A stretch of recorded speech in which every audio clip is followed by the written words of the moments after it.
medicine work that I did, and try to be brief. I will tell you this, that none of it was ever done recreationally.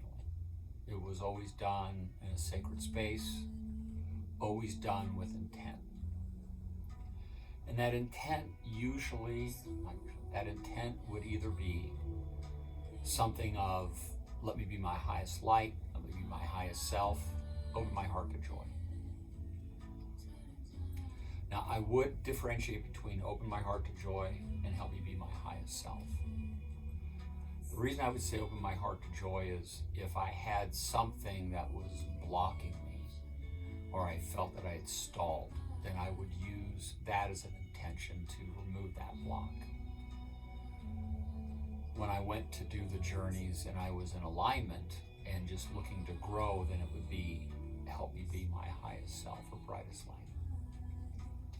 It all started by me watching this video, a short video, and don't know what made me watch it, but it was this young man, and he was like at some kind of music festival or some type of a spiritual festival, and while he was laying on the ground sleeping by his tent, a young lady had come up and put a small pine cone by his head. And so this story, this short video, was about him going through and trying to find where this came from. And he finally finds the young lady, and she explains that it represents the pineal gland, the gateway to your spiritual self, the third eye, essentially. And if you have not dug into the pineal gland, highly recommend it.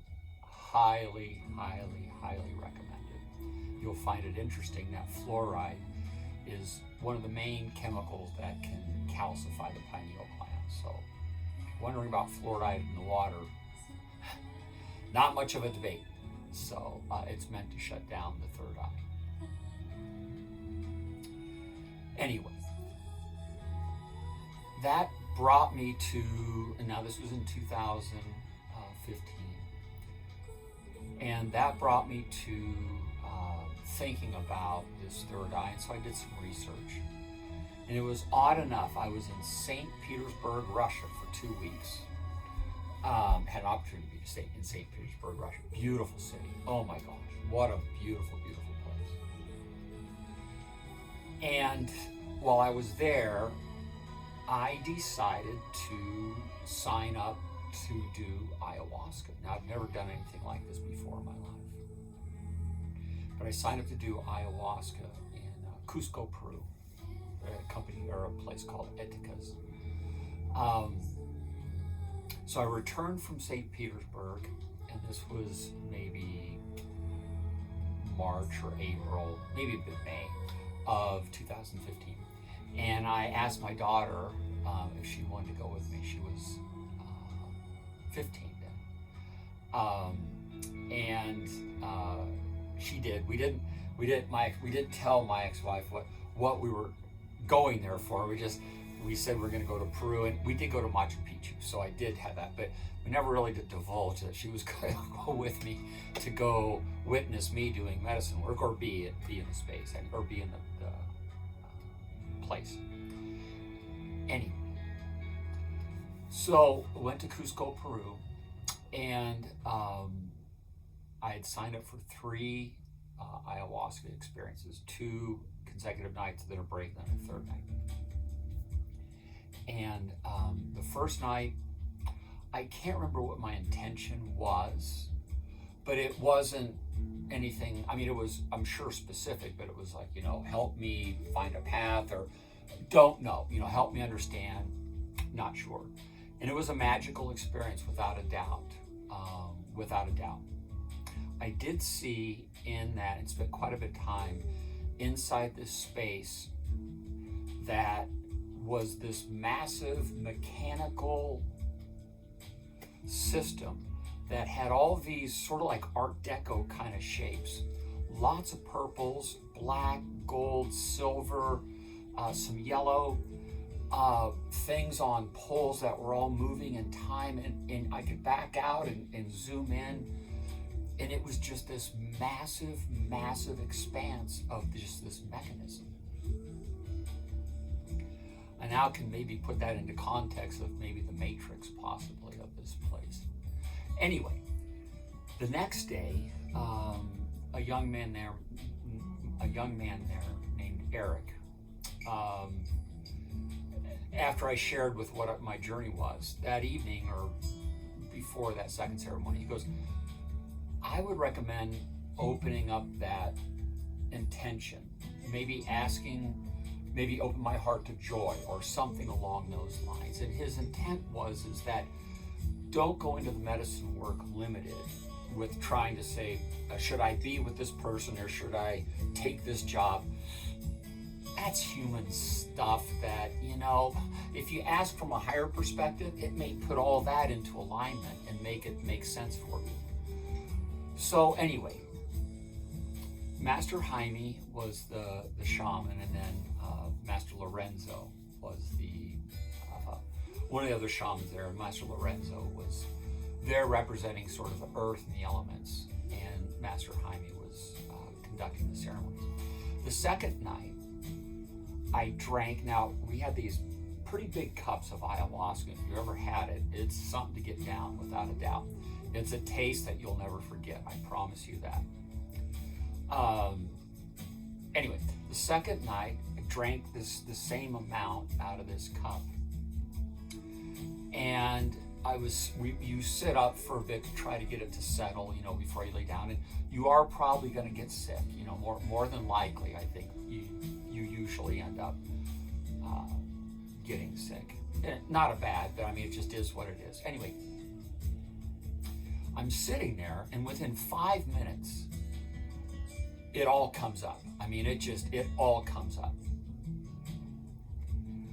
And so I lay down, and it seemed like almost immediately, but I'm sure that a little bit of time passed, but all hell broke loose. I could not get comfortable. I was sitting up, I was on all fours, I was laying down, didn't stand up because I don't think I could. Now just think about this. I just had thrown up the majority of this medicine. So that tells you that this is more spiritual and magic than it is in this 3D. Does that make sense? Because the 3D brain would say, well, how could this happen? Well, I took exactly in what I needed to take in, period. That's exactly what it was. And they were there with feathers and scents and rubbing my back. And it sort of felt like hell. I don't know how to describe it. It wasn't excruciating, but nothing, it was more mental. I was not content at all. Just nothing, I couldn't be consoled. Anyway, at some point in time, things cleared, and I'm laying on my back, just resting on this mat. Now, my daughter is in the space. She's not participating. She's only 15. And there are maybe like 6 or 7 other people in this space. And I see this like a slab, like a pretty big rock-like structure, but more like this big sort of rectangular like table, but not hard corners, sort of smooth. And then I get the knowing, I should state this, the medicine by the second night, certainly, it was communicating. And I don't know how to describe it other than just there's knowings that come in. It's not like a voice comes in, but there's words that aren't spoken that are known. That's the best way I can describe it. And essentially, I'm going to call her Mother Ayahuasca, said that you've been sacrificed. And what that means is that your past has been erased. You have a clean slate. Now, whatever you put on that is up to you now, because you now have sort of the eyes to see. You've got a clean slate. Don't mess it up. So I'm laying there, and I got this knowing, and I just shot up, just sitting up. And 20 feet away from me in the center is Jaime, and as well as a couple other shamans, but there's Jaime. And he has this big smile on his face, this huge grin. And my daughter's looking at me. I can see her too, and her eyes are big because somehow Jaime moved, or whatever he did, whatever we all did, it was magical, and it was with intent and with great purpose that all this happened, all this transpired. So, if my daughter hadn't been with me right then and there, I probably would have just taken the clothes I had in my backpack and just continued somewhere in Peru. I don't know if I would have come home. I'll be honest with you. I say that. But anyway, did not participate in the third night. Didn't feel like I needed it, if that makes sense. So I got back to the U.S. and, it was several months later, and I got more of an inkling to do some more medicine work. And found a group, a wonderful group. And I worked with that group over the next, let's say, 2.5, probably 2 years. Probably up until near the end of 2017. So from 2015 to 2017, now we're into 16 and 17, because I did the Peru experience in August of 2015, and it probably wasn't until late that year or early the next year that I found this other group. So I participated with this other group mainly with ayahuasca and some psilocybin, and then also some cactus, through more journeying. Now, I will tell you, I've looked back at my log, and by the time I add up the experience in Peru all the way through in 2017, 44 journeys. I will say that was too much. I could have shortened that a great deal by being more mindful and putting into work what I had learned. However, I will tell you that I always had the same intention that in these ceremonies that I would go attend to in the States, they were usually 3 or 4 nights in a row. So you would go do, 3 or 4 nights in a row, return home for, 3-4 months or 6 months or whatever, and then go back. And the idea is that you take these learnings, these growings, this information, the new eyes to see, new ears to hear, and you put into practice. You put into practice these gifts, these knowings, these new directions, whatever they are, right? I guess I just did not do that as wholeheartedly as I should, because honestly, you shouldn't need that many ceremonies. But I did. So I'm never gonna look back with regret on anything. Just saying that I don't, now looking back and looking at the number, I'm not sure that I integrated as quickly as I should have or could have. Now the first year, I'm gonna break it into 2 years now. So for 2016, it was me clearing the hard drive of the ego. So the original ayahuasca ceremony had sort of cleansed the spirit, and it gave me an opportunity to see things differently. But it did not erase the hard drive, right? All the biases and things that I've layered on to this ego hard drive over the years. And the first year spent a lot of time, and I had sort of this set thing that worked for me. And thank goodness the people who ran this ceremony understood what I was doing, and they allowed me to do this. They normally don't like people getting up and wandering off or doing things, but I convinced them that this was the way that I was processing this. And it usually ended up like this, is after a period of a time, an hour or so, I would go to the bathroom, and usually an off-beaten bathroom. And I would usually look in the mirror, and I would see all kinds of things. I mean, it was amazing. I mean, I saw monsters, I saw demons, I saw, angels, I saw all kinds of things, as what you would expect. I would have, what would usually kick me off going to the bathroom, I would have something, a knowing of, you do this and it's not appropriate, or you've got this bias and we need to be rid of, or you've got this thought process that's limiting, whatever that was. And I would feel this disruption in my stomach, and I would go to the bathroom and I would sort of not puke it out, not in the sense of anything hard. It was always just getting the energy out. It was more of just spitting the stuff out. Does that make sense? It wasn't this violent stuff that it could have been like on the ayahuasca when I was in Peru. Those sessions seemed to settle down. It was more, and if it was ayahuasca I was on, I wasn't spitting that up. Again, it was this energy that I was getting rid of. I was ridding myself of it. I was cleaning up my hard drive. And that lasted for about the first year. I just kept getting, and I would go in now back home and I would integrate these knowings of, I'd release these people from, whatever karma. I would forgive them in my own space. I didn't have to run back and open my arms to everybody. That wasn't it. It was just me being me and following these knowings. Or coming back and talking to my daughter about, what I learned and, how, our past and things that have happened, how that helped made sense. And so it was wonderful. I mean, it truly, truly was wonderful. I've got to tell you this one experience. This is, I don't tell you anything but truth. So now on this medicine work, it's not as though you make stuff up. Does that make sense?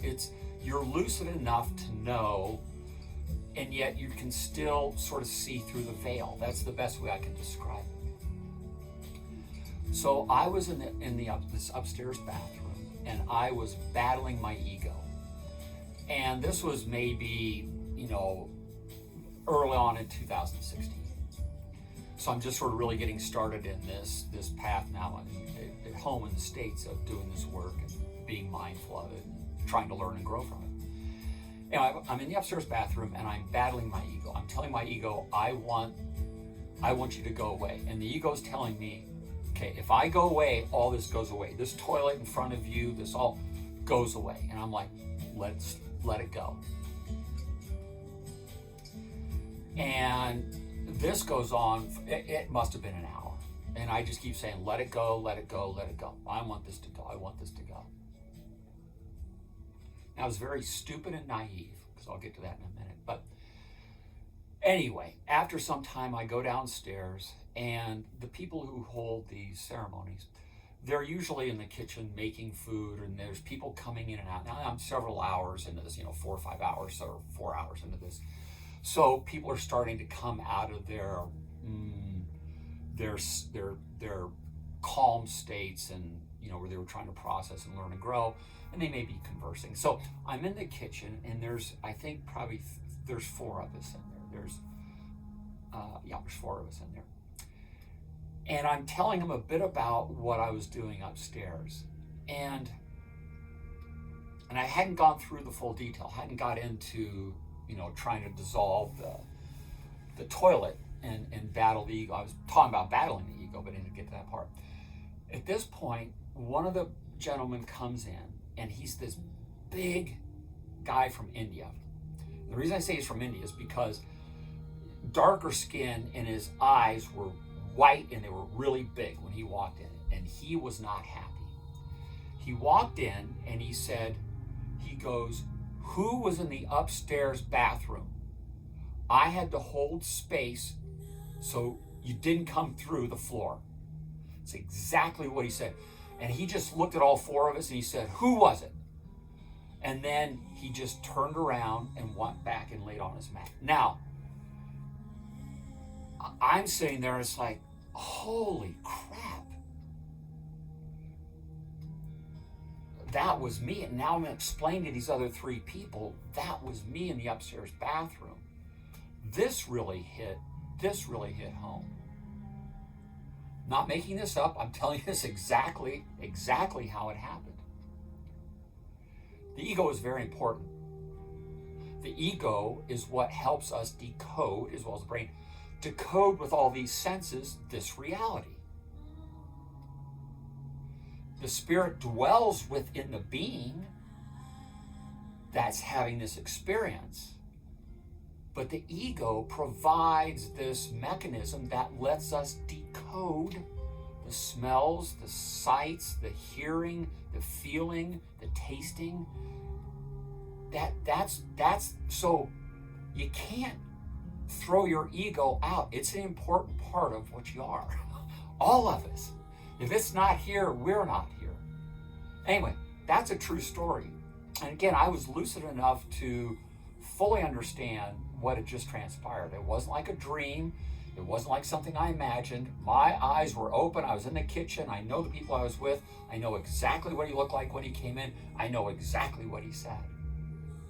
So if that doesn't give you some reference to how incredible this work can be,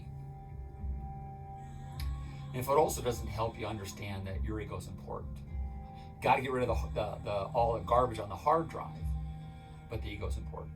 Anyway, through 2016, that's what a lot of the medicine work was about.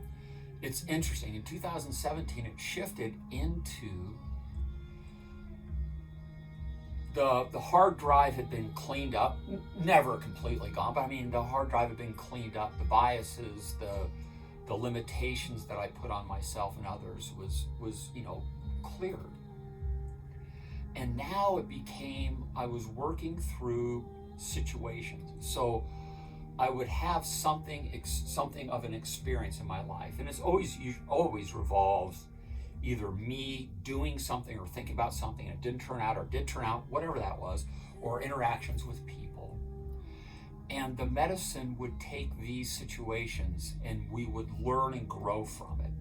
And I would have context put around it so that I could start now to understand this human condition and spirit and be much more at ease with others in this realm and be able to breathe with the others in this realm and allow them to have their life and their experience without me getting involved or without me, infiltrating that or being involved in that. If I could be involved in a way that would support and help grow, then absolutely. But the judgment piece was removed. And so the second year, that's what it was mainly about, was learning from specific things and then going to the medicine. And again, it was always open my heart, or at this point it was help me be my highest light, my highest self. So I never went in with an intention other than that. And then the medicine would pick usually an experience or something, and we would just spin around that and just until we got it all out, until it all made sense. The last journey was amazing. It was with a dear friend who's a wonderful shaman. And it was sort of my swan song, because I went into this knowing that there's nothing else that I need. I'm really here to say thank you back to the medicine and to this sacred opportunity over the last 2.5 years. And it was amazing.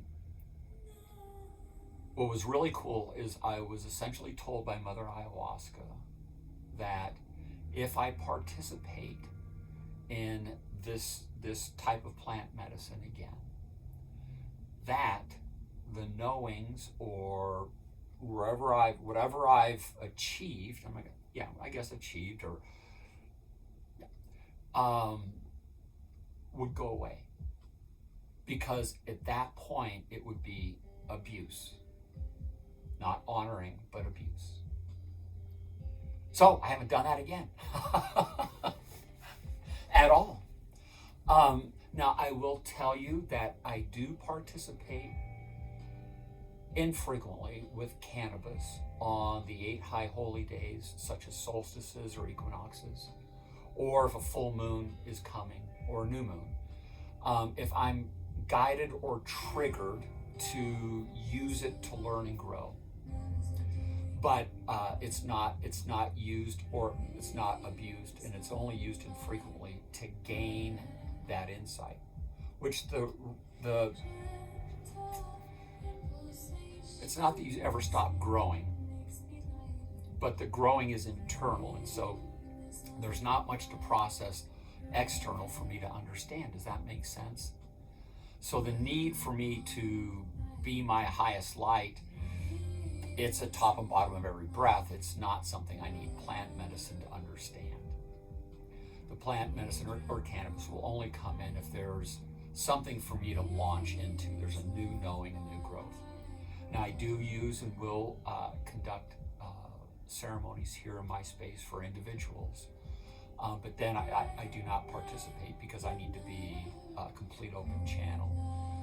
But it would be the cannabis would be used for them.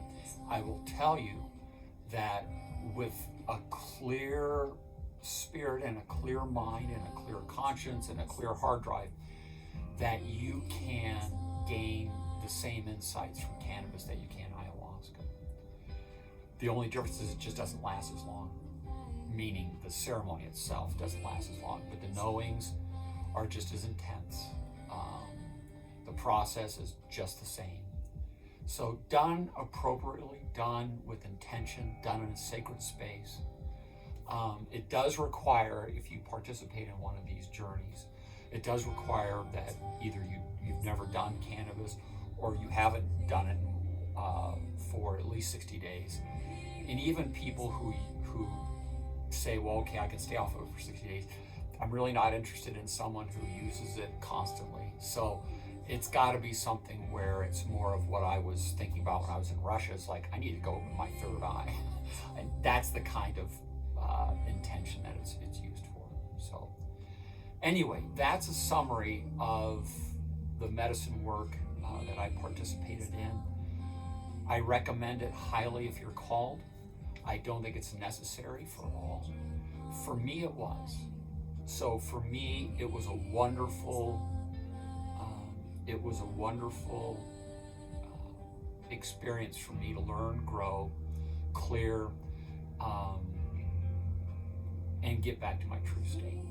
So anyway, that's it. Peace.